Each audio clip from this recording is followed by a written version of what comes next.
And hello and welcome to the MANvFAT Wales YouTube channel in sunny Swansea, although it's anything but sunny in Swansea out there, as my guest will attest to. He's just played his game for the Black Puddings. Yeah. It's Ben Keefe, captain of the Black Puddings. Captain of the Black Puddings. What was the crack tonight? How did you get on? Nothing went for us. We got to be Scots were very good tonight. They beat us 5 or 6-1. They were very good.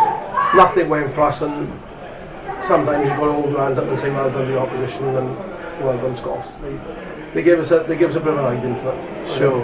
And we gave them an hiding last time, so I think it was our turn this time. So I think they were extra motivated to. Balance has been restored now. Yeah. How'd you get on upstairs? Yeah, last first time upstairs done well. I've been at the miss because I've been on doing a course. I've been at the miss right. So since I've started the course now, I've got no excuses, and I lost it 0.6. So I gained the week before, lost the week before that, but sort of been at the mission now and losing. I'm going to consistently. It's addictive, isn't it? When you start to drop off. You're sitting in the classroom as well, and you're thinking. Sometimes, on the first week of the course, it was like death by PowerPoint. So it's just like slides out and thinking, no, I got to get something to keep my. And then my go-to thing is sweet. So horrible. Right. Just keep it. And I was like, oh no, and then I knew it was bad. So I thought I'd have put on a bit more weight than what I have, but I'm slowly losing what I put on, and probably I'm going to be losing it before the season. Star mix, super mix, or time fasted? Oh, it's tough. It's like asking what my favourite child is. It's difficult, I can't answer that. Interesting. It's got to be no, I can't. Day by day. It's got to be what I'm feeling. Which day I'm which day? I got this from our quick fire questions that would have gone out the other day. You passionate about your food choices. The way you spoke about chicken wings. Saw it in your eyes, there was a gleam. Mrs. will tell you. Everywhere I go, I'm like, start that chicken wings, because they have got them. So that's my go-to food, anything like that. Fantastic. So Ben, obviously been a member of the programme here for my second season. Second season. Yeah. What was it that drew you to MANvFAT in the first place? How did you hear about this? I referee up here a lot. For people like here. So I'm in an Ireland, and I saw my mate Clayton, captain. Going to love me, says captain, legend of the Scots. Captain legend. What I saw tonight, he was getting handsy with everybody. He's a good lad. Keeping himself to himself. He said to me, come and have a look. And I've been meaning to get back into football, but I didn't want to take it too serious. I didn't want to play on Saturday. Yeah. So I thought, what can I do? Just do it. Just get up and do it. So as soon as I had my first session on Sunday. Thought I'll only play 20 minutes, get into it. Played 70 minutes, so it was aching for about 2 days after it. Yeah, that's after not playing for 5 years, for 6 years, it's difficult. And then that's a hell of a played on a Tuesday, and then I've been hooked ever since. And now was made captain of the Black Puddings, because I got a big chair now. I was made captain of the Black Puddings this year. Fantastic. I love it. It's the best.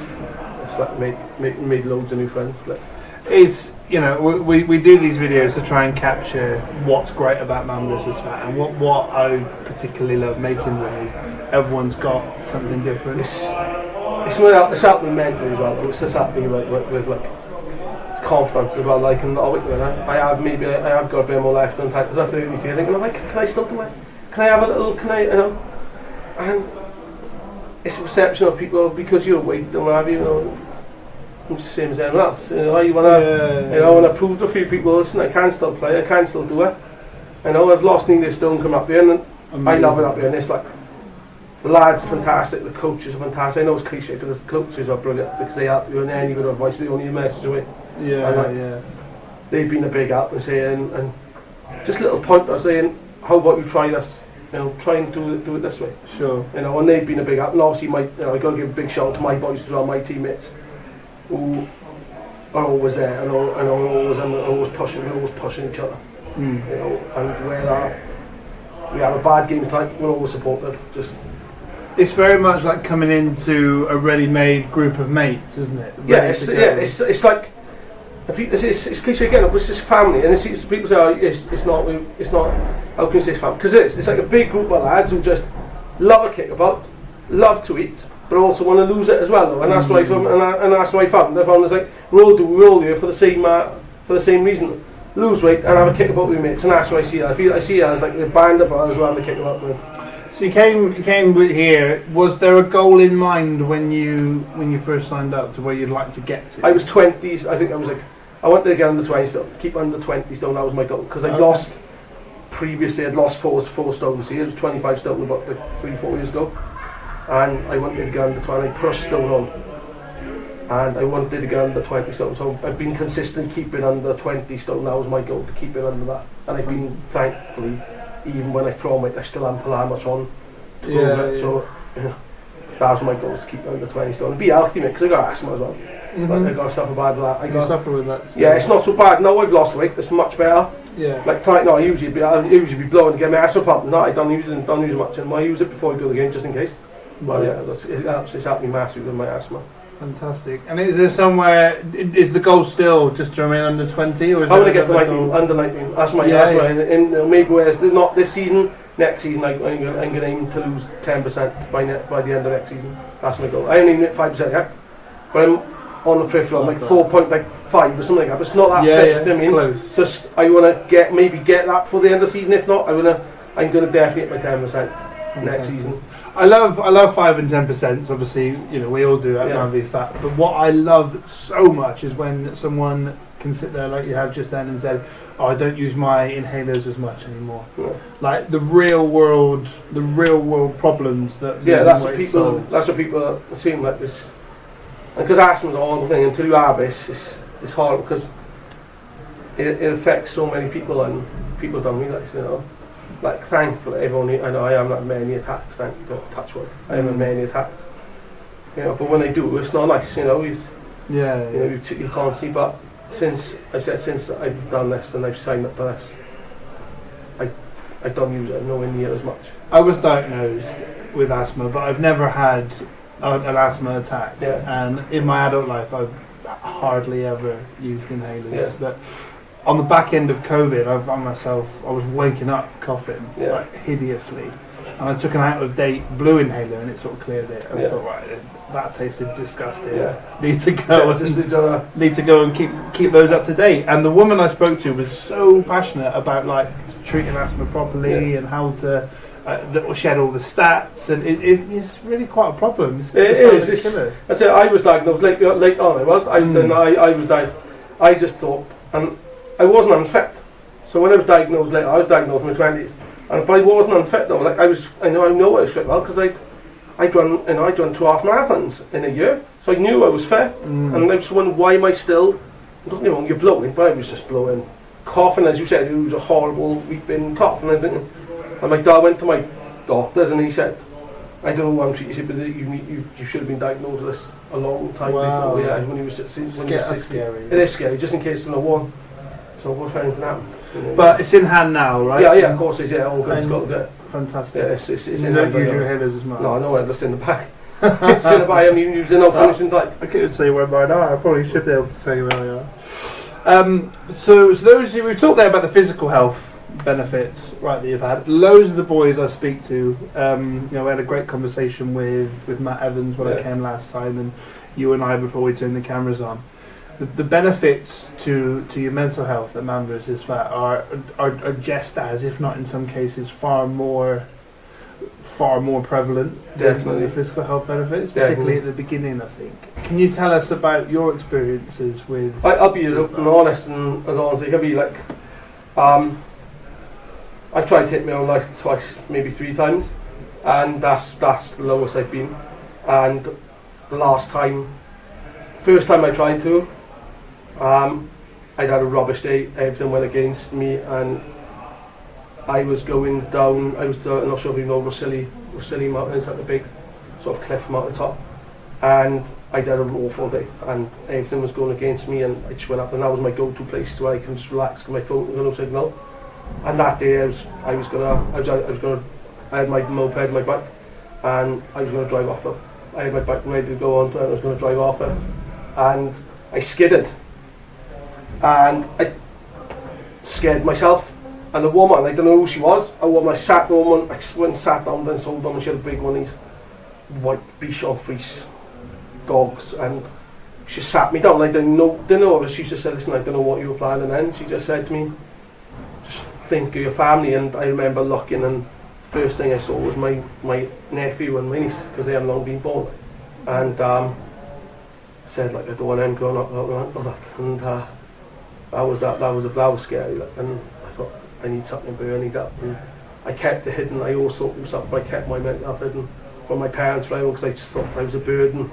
But you're not a burden. That's what I thought I was. And I kept it hidden from my parents, and I broke down.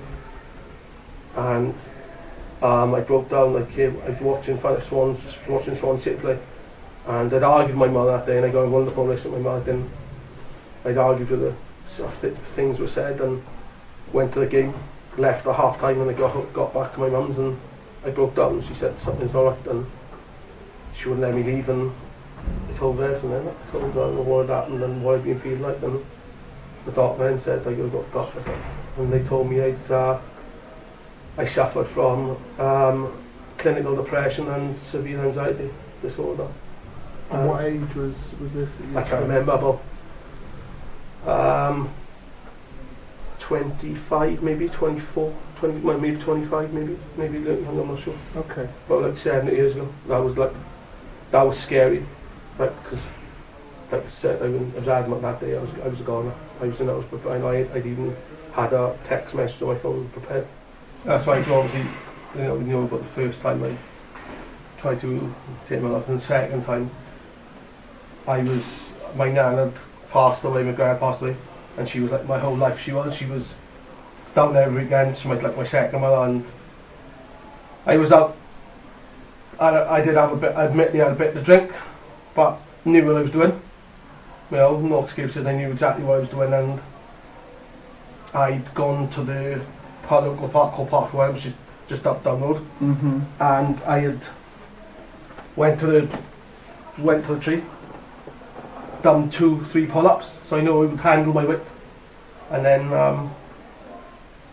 went to B&Q, bought a rope, and was going to, so I'd done it all, attached it to it just to see wood, was hanging off the rope myself, and then I hid the rope into the bushes which are either side, and that night I was going to hang myself. I was going to drink enough so I knew I was there, and then I was going to hang myself because I couldn't face. And then it was going to be the Wednesday. I think then on the Wednesday I ended up going for a date with my current missus, my partner, Catherine, and yeah, fake that I didn't end up doing it because I thought to myself, I thought I saw something in her, and she just made me feel at ease, and I thought to myself, this could go somewhere, and I didn't go long when they ended up going to the scene, and I burned the rope basically. Really? I didn't want the rope, but I burned the rope. That's set fire very simple. Yeah, it was. I was crying and all that, and thinking of my nan, and so yeah, I ended up just burning the notes. And I had 2 notes written, one for my family and one for the boys, one for my mates. And when you're writing the notes, like, you're apologising, you're continuing apologising because you don't think you belong here, and I didn't think I did. I didn't think I belonged here. And even now, like, I suffer from it. Like, well, not as bad. Like, my anxiety still plays up a hell of a lot. Like, I was in stereophonics the other week, and mad anxiety going up all the people around me. But I thought, doing it for the kids. Breathing heavily, went out a couple of times, but got through it, and I was like, pretty chuffed, because not one for concept, and because I suffer from a bit of IBS, I have to know when I get nervous. I tend to go to the toilet, so I tend to go for a pee quite a lot, and I tend to need the toilet, and so I made sure I got toilets there, standing anxiety, but luckily I got through it, and yeah, that was a scary moment, and told my grandfather what I did, and he said, listen, your nan won't be happy with joining you like that. She wouldn't be, she'd disapprove of that, and It's been a few times where, you know, I've come close, and they were the two majorly times where I thought I'm gone over here. So if we can timestamp this, you said 3 years ago, so that's 2019? Probably 4 years ago, yeah. 2018. Just when I met the second time was when I just met Mrs. probably about 3.5 years ago.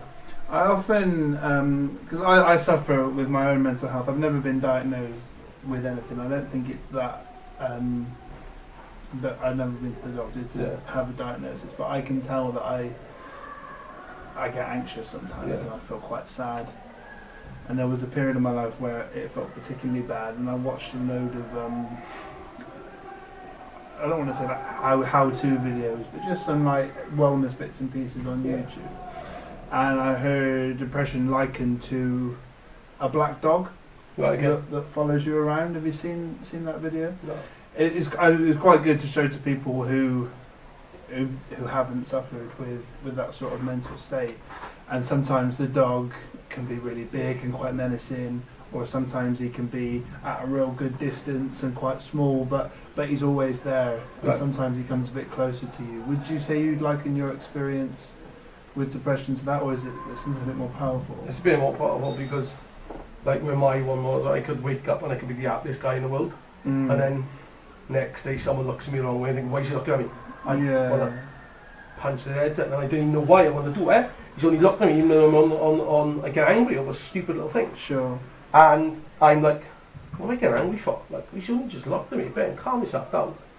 Give myself a pep talk. And it was like very. Now I suffer from it. Still suffer from a bit of depression. I'm like, no, I can have my good days and I can have my bad days, but my bad days, thankfully, are nowhere near as bad as what they were. How, and I say how, if at all, would you say that your membership at a MANvFAT club has helped with that? Small people. I didn't open up. I struggled to open up, and some reason the boys got me to open up, and I didn't even know how they did it. I just felt comfortable opening up trouble. Just felt comfortable speaking to you like 5 years ago. I've never done it. Like no one in a million years. I felt comfortable speaking to the boys because everyone's gone through similar experiences, or maybe not through exactly the same as mine, but they've gone through something similar. Yeah. So I just felt at ease. The boys made me feel at ease with it all, and I thought, oh well, it's like a brotherhood. And I know it's cliche, and some people say, but until you're in this MANvFAT, then you'll see what I mean of being my brotherhood. Like, there's not one person I can say actively dislike, not one person. I know I'm not just saying that. Like, everyone I go on with, all of them I talk to, all of them I have a laugh with, and me opening up to them and people going, well, wait a minute. That was big for me opening up to people because I didn't know them. I only knew a couple. Yeah. Even my own teammates, I only knew a couple of my own teammates at the start, and that was big me opening up when they made me feel comfortable, and the lads up here feel comfortable. And because we're in a massive group, as you know, you can just put it in and say you want a bit of advice. I don't know, like any advice on anything, where's to do with recipes, where's to do with what you want to eat. You're going through a tough time. Like I've had boys like, I didn't really know before that. I didn't really know. Like I had boys like Joe plays for the Scots. Mess with me, listen, mate, I'm always here for you. Shahi, who you see in the earlier. Mess with me, listen, I'm always here if you need anything. Morning phone call. Mark Hallett. I can name loads. Like Clayton. Loads of the boys who I didn't really spoke to them, said hello to them, had a laugh with them, and my own teammate. But then, for them to take the time out to message me and say, listen, mate, I'm always here for you. No need chatting away. And that's big for me. And obviously, I said, my own teammates have been good as well because they've always said to me, listen, we're only a phone call away. We're only a WhatsApp. Give us a shot if you want to do anything. Give us a shot. Either let's go for a walk or just to vent out some frustration in the gym. And that's been massive benefits for me. Mental health is something that's really come to the forefront of conversations recently in lots of spheres. I think it's fantastic, and one thing we hear a lot is talking. Talking and listening is 100%.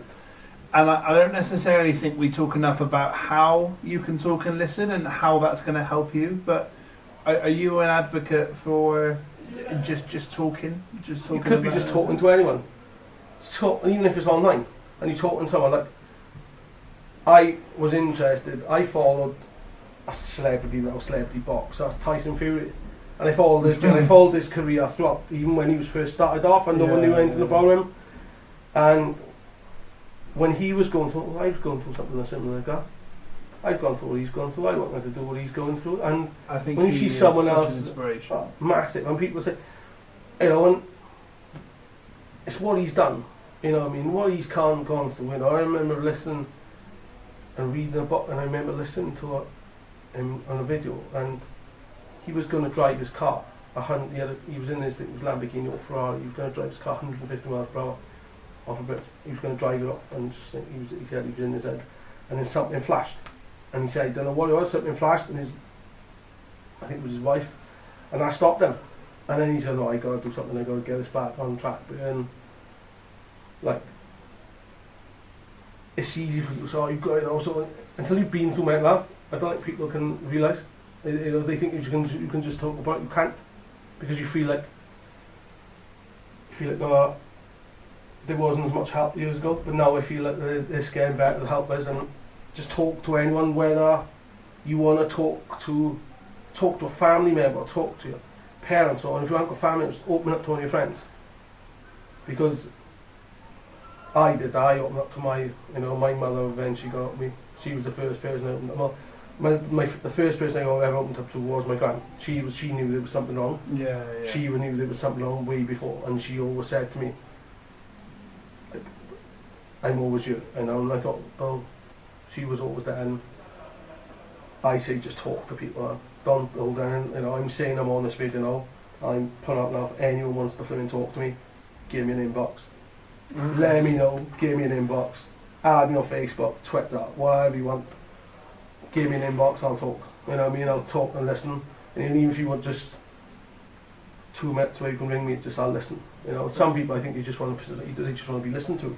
Absolutely, and you know, I really think this video deserves a larger platform than I'm able to give it. I think you've been incredibly open and incredibly brave, and I do believe that someone will see this and who hasn't spoken about it and will relate. Hopefully I'm hoping it's going to do it, because everyone's different, and people have been through things I've been through things that people have been through. But if we all spoke together about it and just sat someone down and just gone, you know, if this video goes up and it gets one person talk, then that's all right, that's happy, and I'm happy enough with that. You know, and people just need to talk and just listen. Just instead of just saying what do you have, so just listen to them first. Let them say their piece. Then give them a bit of advice, because that's what I found. Ben, this video will 100% make a difference to someone somewhere, if no one else. You know, myself, I think it is incredibly brave of you to. We met 5 minutes before we pushed record, so maybe that made it easier. But to have the courage to do that, I think is sublime. And you know, I'm glad things are. Yeah, I've gone better. As I said, you know, so I got the kids, and like they keep me going. The missus and the kids keep me going. They keep me sane. And my cat. Keep you shattered as well. They keep me like they keep me busy. You know, it's 9-year-old and 13-year-old, and a boy and a girl, and they keep me busy, and they, you know, keep me on edge, and they're my world them too. You know, without them too, I don't think, you know, I'd probably because the 2 children as well, they lost their dad as well. Right. They lost their dad a while ago, and I've sort of taken over as they called me dad, and you know, and they are my 2. You know, they are my 2. They might, you know, biologically they're not, but they are. You know what I mean? So they call me dad, and I'd probably be without them 2 and the missus. I probably would be in a very different place. Well, I think they're very lucky to. Hopefully, and I feel lucky that you wanted to chat to me today. So, and as are the Black Puddings and everyone at MANvFAT. So, thank you. No problem. Thank you, mate. Yeah. Thank you. It's been a pleasure. Cheers.